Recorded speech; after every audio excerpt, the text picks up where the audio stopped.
Good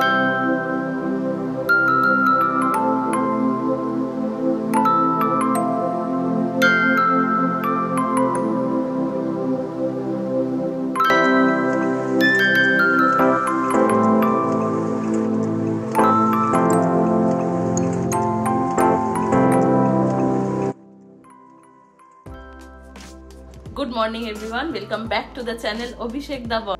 আজকে হচ্ছে 27শে December, শুক্রবার।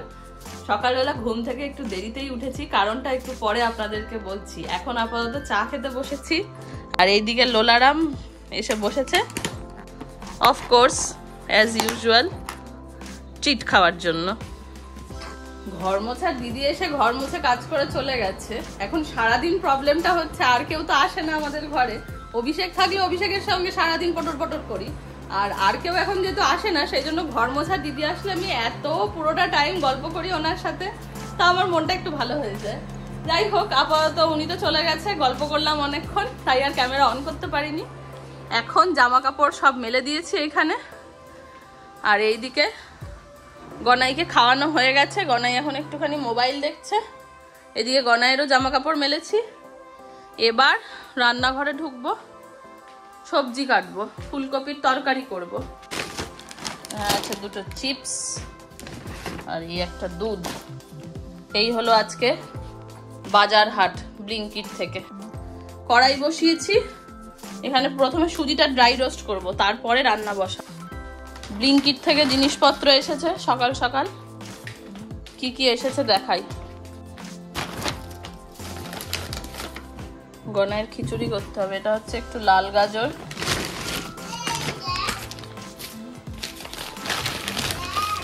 এগুলো হলো টমেটো, হ্যাঁ দেখছি। এটা হলো শসা স্যালাডের জন্য। কি রান্না করব জানি না, হাজার ঘন্টা সবজি নিয়ে বসেছি কাটার জন্য। এই দেখুন, শসা, গাজর, টমেটো, বিনস, এখানেও কিছু আছে, দেখছি কি করা যায়। বেলা হয়ে গেছে, 12টা বাজে, তাই জন্য রান্নার পার্ট অনেকটা এগিয়ে ফেলেছি। কথা বলতে গেলে দেরি হয়ে যায়। তো এখন এখানে তেল বসিয়েছি, সর্ষের তেল বসিয়েছি। এখানে আলু ফুলকপিটা নুন জলে ভাপিয়ে রেখেছি।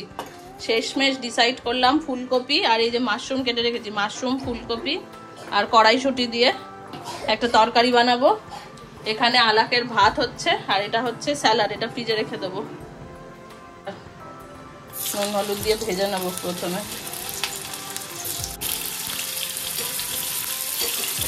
আজ ফুলকপির রোস্টটা একটুখানি কাজু কিশমিশ দিয়ে করব, তাই জন্য একটু, সবসময় কাজু দিয়ে করি, পোস্ত দিয়ে করি, আজকে কাজু আর কিশমিশ দিয়ে করছি। একটু গরম জলে ভেজাতে দিলাম।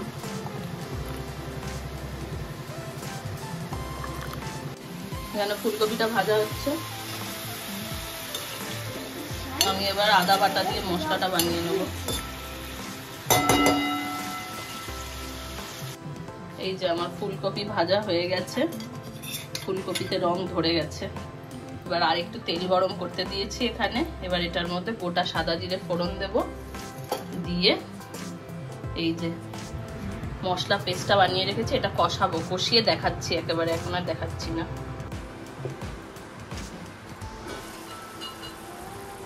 এখানে টমেটো দিয়ে মশলাটা কষিয়ে নিয়েছি।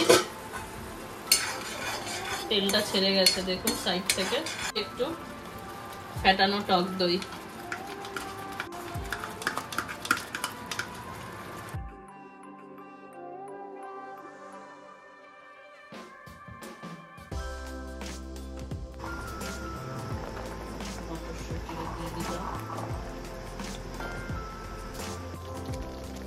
তো এই হয়ে গেছে মশলা কষানো।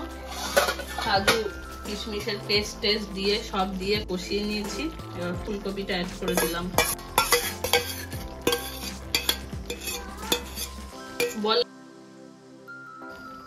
ফুলকপি দিয়ে দিলাম, মাশরুমও দিয়ে দিলাম। ঠিক আছে, জল বেরিয়ে মাশরুম ছোট হয়ে গেছে। ফুলকপি থেকে জল টেনে মশলাটা। কসুরি মেথি দিয়ে রান্নাটা শেষ করলাম। চলুন রান্না বান্না শেষ, এবার খাওয়া দাওয়া করি। আজকের ব্লগটা আপাতত এই পর্যন্তই থাকুক, আর সবাই খুব ভালো থাকবেন। যদি চ্যানেলটা ভালো লাগে তাহলে সাবস্ক্রাইব করে দেবেন। আজকের মতো টাটা।